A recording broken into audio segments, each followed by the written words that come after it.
Brian, what an exciting day. They've been threatening us that Tyrann Matthieu was coming to visit us. And I said, he ain't coming nowhere, child. Then the doorbell rang, and guess who was on the other side? Yes, God.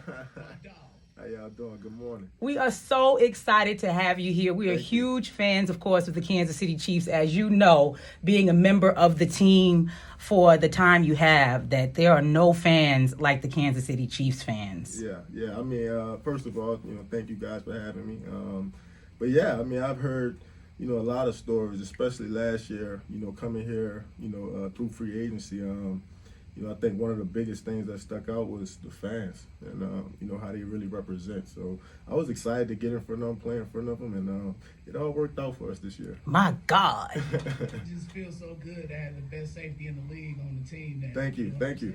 Because you just totally changed the entire attitude, bringing a championship swagger to the squad. You and Frank Clark. How much of a task did you think it was before you came on the team this year to turn it around the way y'all did? Well, I think, first of all, like I always tell people, this was already a good team before I got here. Those guys made it to the championship, game last year, really couldn't, pull through. I think, ultimately, I think me and Frank's job was to really come in, be ourselves.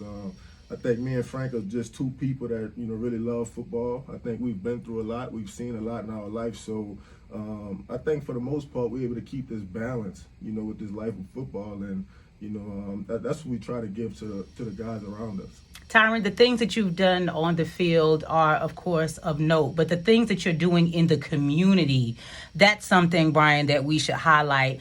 I've seen you on the news doing so much for the young people, giving back to the community, and you're not stopping even in the off season. Yeah, I mean, for me, I think about people that, have really come into my life and have really given me some hope, right? Like just some hope, not nothing financially or anything physical. It was just hope, when I needed it the most. And, that's what I'm trying to do for these kids at the least, and I think about my grandmother and, what she did for me and how she served me, and not only me, but my family and also the community as well. And I always told myself once I, made it to a certain point in my life that, I would never forget where I come from.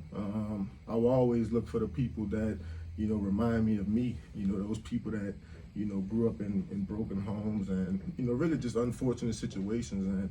And so I think that's really what my foundation tries to do. I've been catching up. I've been hearing this accent, this New Orleans accent coming through. When we come back, Brian, we're going to find out about this event that Tyrann has coming up in the community that we want our listeners to be a part of. Speaking with Kansas City, well, let me do this right. The Super Bowl winning Kansas City Chiefs safety Tyrann Matthieu. He's here, Brian.